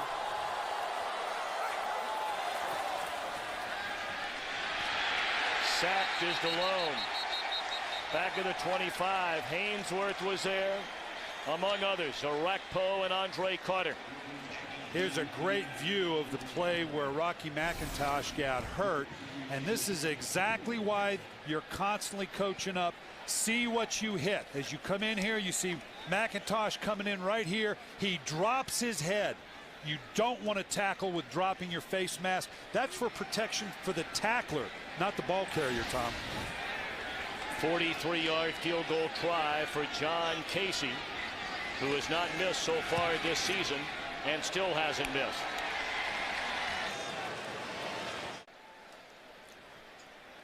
John Fox in his 8th year at the helm of the Carolina Panthers. We mentioned the winningest coach in franchise history, but he's gotten there in roller coaster like fashion. Well, and that's the bugaboo that around the league. You win one year, you don't win the next. That's what drives owners crazy, and that's the pressure that John faces right now, quite frankly. Cartwright will take a knee, and the Redskins will get the ball at the 20. The Carolina Panthers, in the entire history of the franchise, John Fox head coach or anybody else, never had back-to-back winning seasons, and they're off to an 0-3 start after 12-4 a year ago. And that's what that organizations and ownership look at. You look at the Atlanta Falcons, in 43 years have never had a back-to-back winning season. This franchise, 14 years old. And it's that back and forth, win one year, you get the tougher schedule, then you lose the next year. That's what John is battling right now. And by the way, their schedule this year is the second toughest in the NFL behind only Miami. The easiest schedule in the league belongs to the Chicago Bears. Campbell rolling, and steps out of bounds. Lost a half yard. Washington's got to respond here emotionally, Tom. You and I are always talking about how teams respond to the ebb and flow of the game. It's not been pretty, but Carolina has battled away. They're feeling pretty good about themselves right now. It's too early to say this is a must drive, but Washington coming away with 3 points would be huge for them right now, if not a touchdown.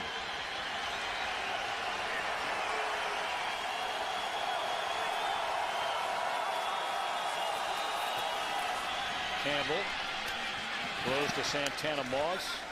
That'll be a gain of 5. 3rd down and 5 for the Redskins. There again, I think a good play call by Washington and Jim Zorn. Get into that manageable third medium distance right now.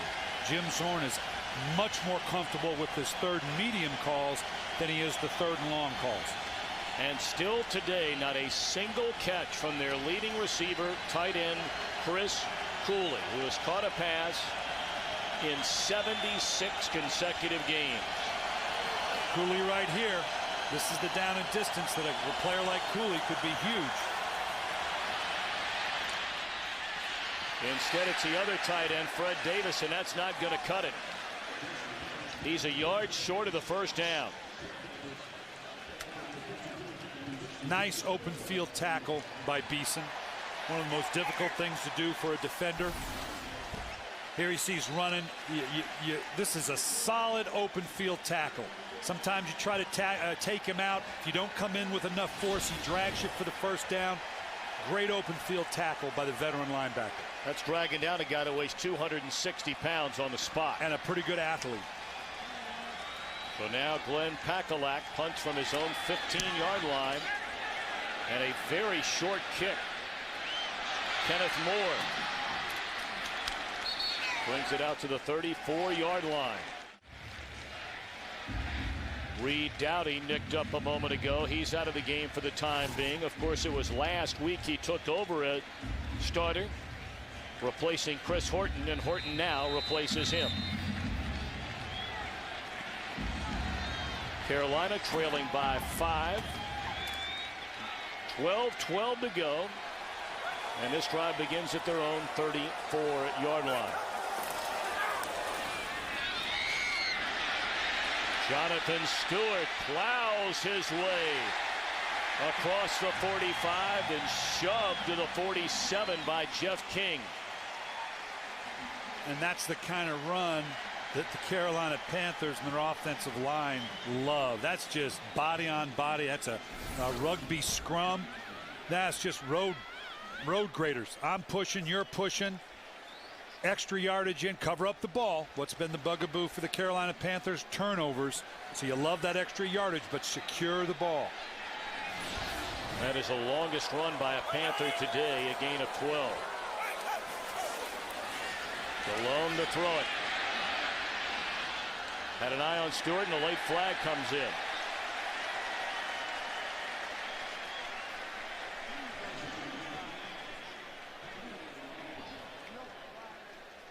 I think this is going to be against the linebacker. London Fletcher is 59. He was in coverage. Prior to the pass, illegal contact, 98. Defense, 5-yard penalty, first down. That's a rookie, Arakpo. Yeah, they're asking him to do a lot, Tom, and he's an outstanding player. In my opinion, anytime he's not rushing the passer, you're not doing what he does best. But they want to build him into a complete player. They say he's a very mature player. And typically, he probably didn't get away with something there that you typically do get away with, because very rarely is that kind of infighting between a linebacker and a tight end or a running back call. Stewart looking for a hole. Rolls off one tackler and spins his way inside the 45 down to the 44. So all of a sudden, here we are in the final 12 minutes. And Carolina beginning to get a feel in the run game. And what did we hear yesterday from Jeff Davidson, the offensive coordinator? He says with as much 8-man front as we're seeing, at some point that back has got to beat that 8th man or that 7.5-man advantage that defenses are trying to run. Jeff Davidson is counting on his 2 first-round running backs making those kind of runs.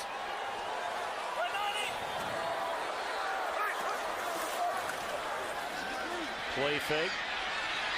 Overthrew Brad Hoover. It's good coverage up there by London Fletcher. Second down. And it's the kind of plays that we anticipated coming in. Again, you're seeing hard run-stopping defense. Again here, boy, we've seen a lot of Redskin players down, Tom. Here's another one. That's Phillip Daniels. And we talked about how thin they were already due to injuries along their defensive line. Anthony Montgomery inactive again this week. They just let Ronaldo Wynn go when they had to activate the punter Glenn Pakulak. So really they came into this game with only 7 healthy bodies along the defensive front. And in today's NFL, you have to have fresh defensive line bodies. Everybody puts a premium on rolling guys through that defensive line so late in the game you have that kind of defensive presence. Both teams struggling on 3rd down offensively. 3rd and 5. Who do we look for? Coach Billick. He's gone to Musa Muhammad or the tight end. Big number 88 in the middle. Those are your best options. The easiest to see. Easiest to get the ball to. That's the tight end Rosario in motion that you were talking about. And dropped in the backfield. Another sack. Andre Cutting. 3rd sack for the Redskin defense on Jake Delhomme, and that's the biggest one so far. Coming off this left side, again, you got Jordan Gross there. None better in the league. Nice transition move. Gross drops his shoulders, gets beat around the edge. That's not Jake Delhomme not stepping up in the pocket there. Jordan Gross just got beat.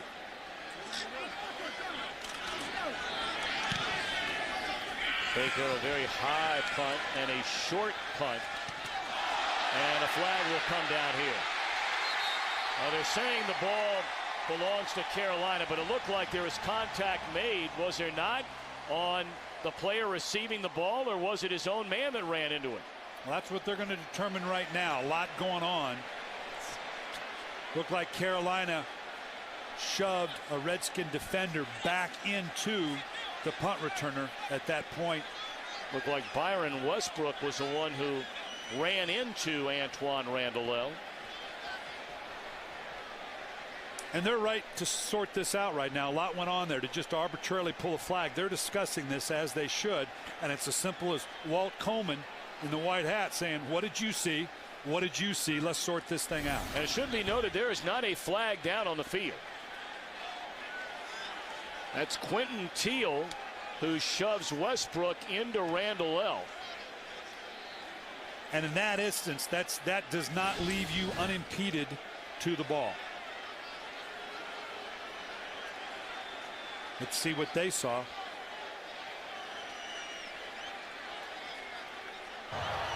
There's no foul for fair catch interference. The player was blocked into the receiver, but we have illegal touching by the kicking team. So it'll be 1st and 10 for Washington. I'm having a hard time understanding that. Are you? Until the ball hits the ground, the receiving team in any form or fashion has a right to field the ball. And so the kicking team cannot initiate contact with the ball first. We saw this earlier in the year with the bobbled punt in Tennessee, where it was up in the air and it looked very apparent that it should have been Tennessee's ball. Now they're rediscussing it. Let's see what they want to talk about.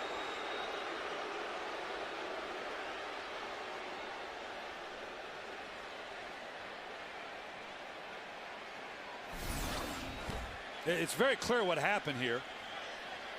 Westbrook gets shoved into the receiver, but it hits the Carolina player first. There's a correction.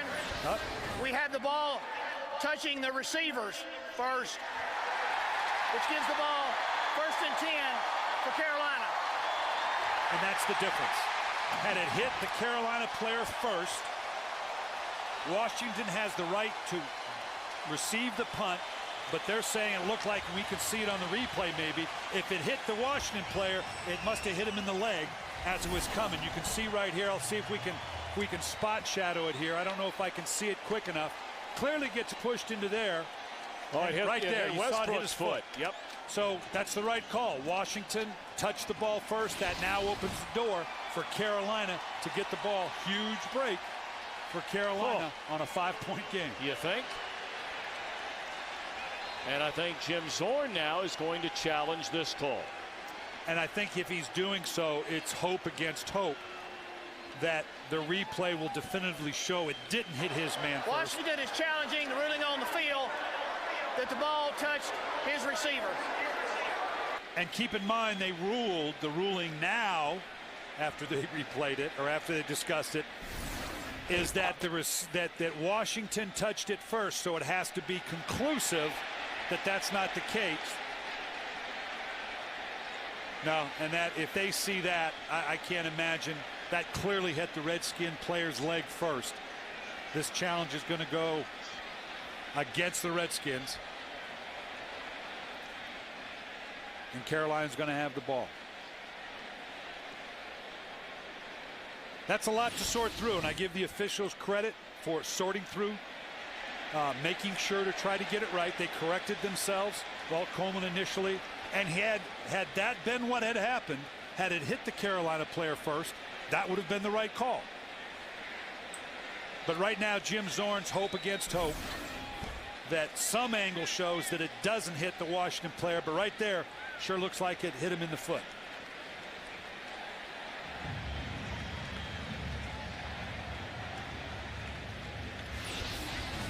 And again, the rule is if it hits anybody on the receiving team, not just Randall L., who's back there as a punt returner, it's anybody wearing a Redskin uniform.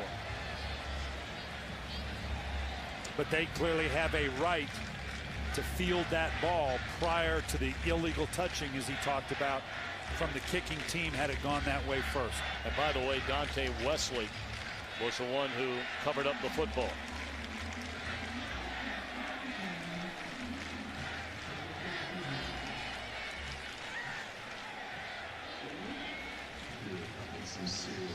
You know, Jim or Tom, we talk about from the get-go. You can call me Jim. It's all right. It's a long year. Call me a lot of things, because I've called you a lot of things. On and off the air. We've talked about the pressure on these guys, and as a coach, this is the life you live. Some guy's going to stick his head in the booth right now and come out and tell you what your fate is. This is what these guys are living with. Or dying with. After reviewing the play, the ball hit the Redskins receiver, number 34, in the foot. The ball belongs to Carolina. First down. Washington will be charged with a second team timeout. And man, by challenging that play and losing that challenge, the Redskins now only have one timeout remaining over the final 10 minutes and 4 seconds of this game. And coaches, their records on challenge are now on the internet, and how good are you as a challenger? You got to challenge. Hope against hope. He probably knew what it was, but don't you have to at least take the chance? See, I would go the other way. I mean, you have your coaches upstairs that are saying to you, hey, coach, this ball hit our guy. And if you challenge us, we're going to lose what might be a huge timeout later in this game. If the coaches in the booth had that view, you'd be surprised at how little we actually get to see up in the booth. I've had more than my share of coaches. Oh, you know it happened that way, and then you look up and you go, what are you looking at, man? Well, we really didn't get a view. So, it's a confusing process sometimes.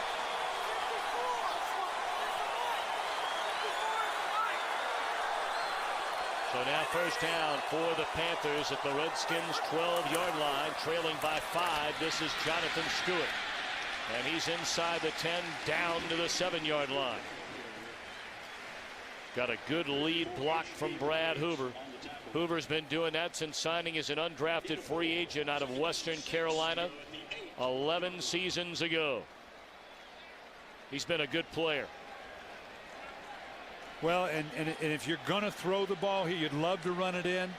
But this is why I keep coming back to it. The big receivers of the Carolina Panthers, the tight ends, Musa Muhammad, are so attractive here because you can kind of just throw it in the general area. They're going to run it again to Stewart, and he sniffs the end zone.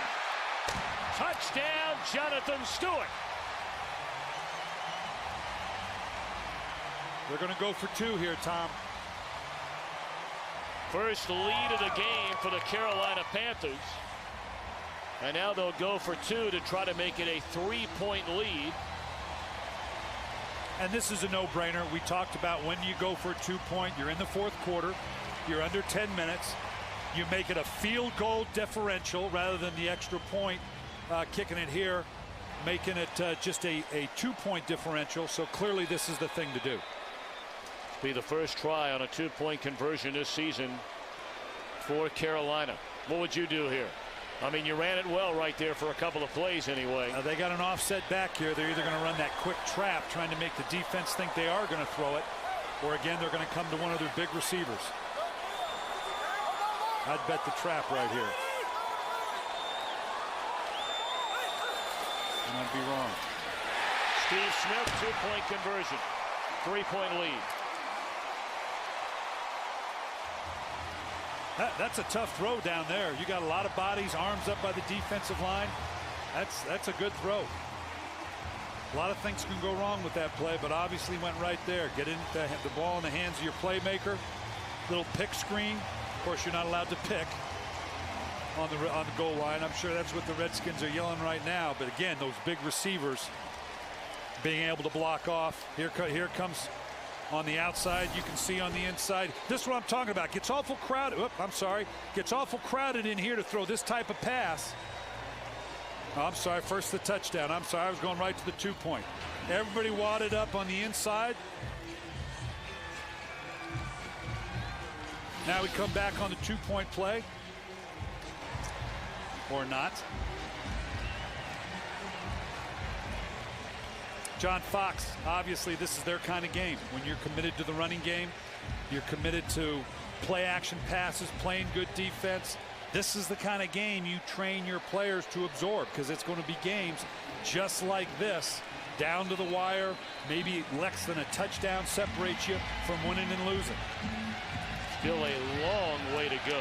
9:21 to play. Hammered into the end zone by Reese Lloyd.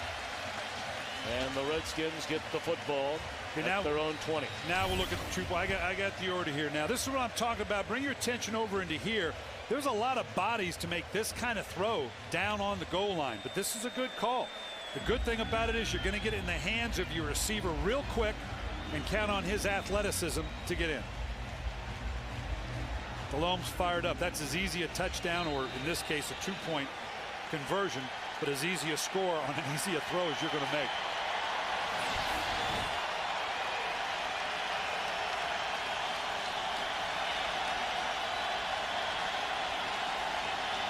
First down.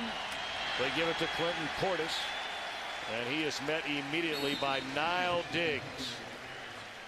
That'll be a gain of 3 on first down. Now the impulse you have to fight if you're the Redskins, you got to remind yourself it's a 3-point game. You have 9 minutes. Everything's going Carolina's way right now. They're at home. You got to fight that impulse to just put it up, drop back pass. You got time to, whatever your basic game plan is, you got time to stay with it. Called a gain of 4 for second down and 6, and they'll give it to Portis again. And very close to a first down. Needed to get to the 30. He looks to be right on it. And they might spot it about 3 inches short. Nope, they say first down. And that's exactly what Washington and Jim Zorn and the Redskins are doing right now, opening up with 2 runs, recognizing we can stay with our game plan right now. We don't have to get into a 2-minute mode. We don't have to throw it every down. 2 good solid runs.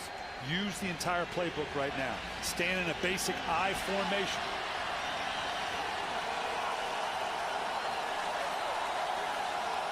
You can see they're trying to build that box we talked about. Jason Campbell checking, ran out of time. And that is the final timeout in the game for the Redskins.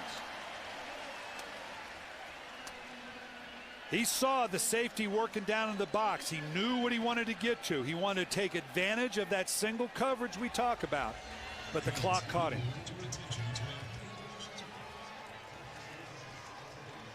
Got a question for you. If you're Jim Zorn right now, there's 8:01 left to play. We don't have a crystal ball that'll happen, you know, what will happen the rest of the way. But are you bothered by the fact that you now have no timeouts left in this game right now? I not right now, but my next possession, yeah. I'm very upset I don't have a timeout because that limits my options. Of course, a failed challenge cost him one of those timeouts. First down, they give it to Portis. Oh, he was a step away from a monster run, tripped up by Beeson. I want you to watch the safeties moving around going forward here, Tom, because it is now that classic chess match between Jason Campbell and, on the defensive side, Ron Meeks calling the defenses for Carolina, trying to get Jason Campbell to recheck this play, get him to think too much. Basic formation, they're trying to identify what this safety is doing. 2nd and 6, Santana Moss. A first down to the 43. And that's the chess game. If the safety comes down, I know I have one-on-one coverage, all but a zone coverage on the outside. I'm going to have free access to the receivers. I want to run when I think that safety's going to stay high, and I want to throw the ball when he comes down and builds the box, whether it's 43 Chris Harris or occasionally dropping down number 30 Charles Godfrey.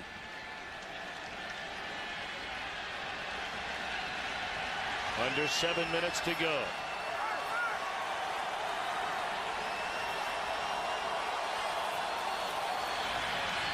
Campbell looking for Devin Thomas. Just off the fingertips. He was looking for a flag that did not come. Well, that hit Devin Thomas right in the hands. There again, they had the 8-man front, had the play dialed up they wanted.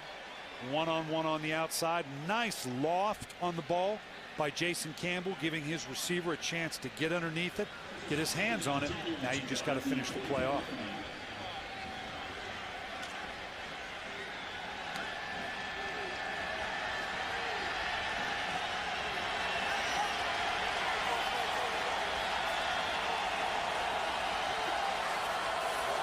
Randall in motion. Portis met by a host of Panthers. They're going to spot it at the 47-yard line. That'll bring up 3rd down and 7 for the Redskins. On this down and distance, probably put Jason Campbell in the gun, and you better have 2 people on Julius Peppers. I would not try to get too fancy here. Either a tight end presence or a back chipping to that side. Somebody's got to help on Julius Peppers on that right side, and on this right side over here, and my left side tackle just got to hold up.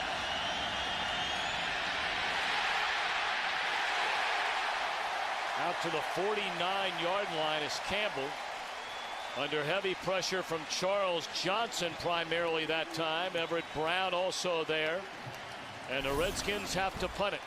Here I think you're going to see uniquely the pressure coming inside on Jason Campbell, and quarterbacks hate this inside pressure because it gets right up in their face. Just kind of a lunge for it, staying alive in the pocket. Pakalak punts it away to Kenneth Moore, a fair catch at the 12.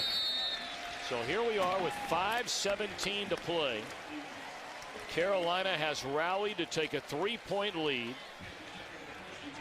And now Jake Delhomme trying to put together a lengthy drive and put this one away for what would be the first win this season for the Panthers.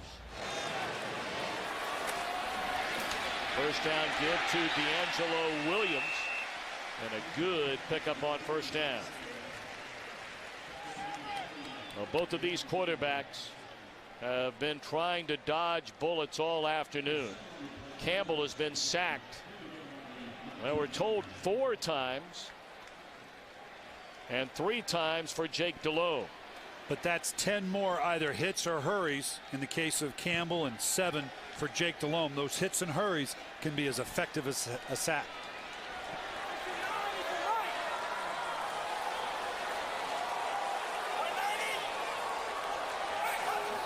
Second and 3. Williams did not get a first down. So to bring up 3rd down and 2, this is a huge play in this game as we're winding under 4.5. And for no other reason than, as you started out, they needed a lengthy drive. Yeah, a lengthy scoring drive if you can get it, but you want to suck some time off this clock. If Washington can force this 3 and out, they've got plenty of time to stay within their offensive design to try to move the ball down into scoring position.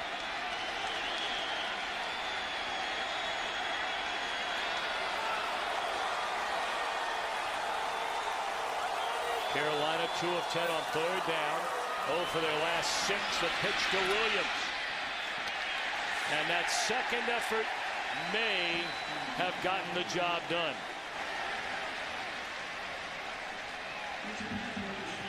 That's a first down. That's huge.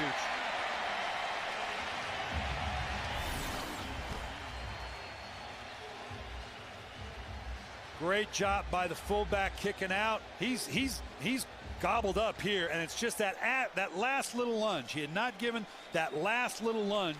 I don't think we'd have had the distance for the first down. Be very surprised to see Carolina not run the ball on 1st and 2nd down here. And again, you got to remember the Redskins have no timeouts left in this game.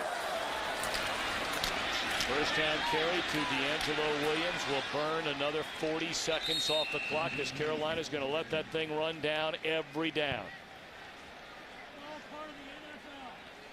Well, we thought the running game would be a big part of the equation for each of these teams. After all, last year, that's what each of these teams did best.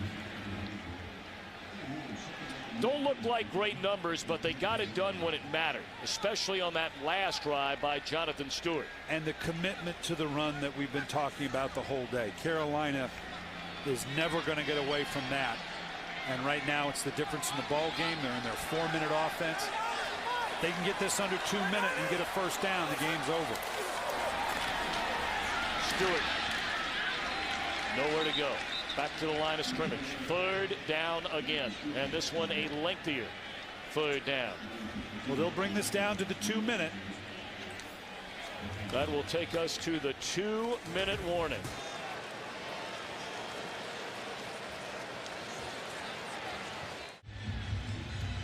You convert a first down here, convert a 3rd down here, you pretty much put it on ice. Would you dare think about passing the ball here? You can put the game away with a first down conversion. I think they'll run the ball, but it'd be a great place for a quick play action pass down the field, get the first down, and get the win. Again, the Redskins are out of timeout, so if the Panthers convert on 3rd down, they're all stacked up. They're ready for the run now. They got everybody and their mother there to stop the run. And look at this. Bootleg. And that is a first down run by Jake Delhomme.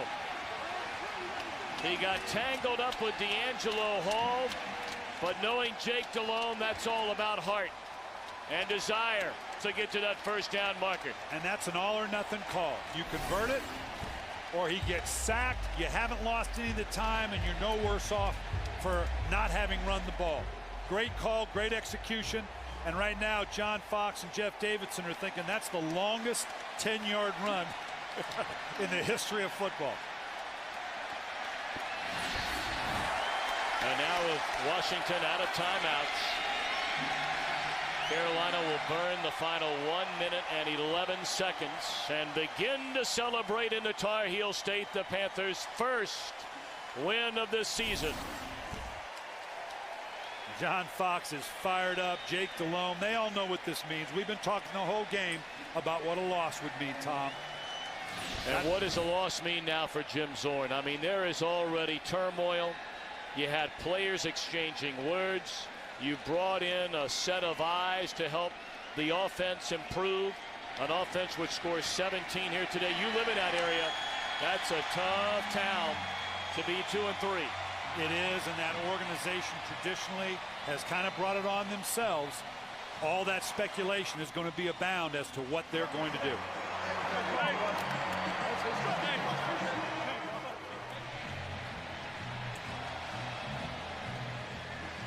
So Jim Zorn and the Redskins go to 2-3. The Panthers 1-3.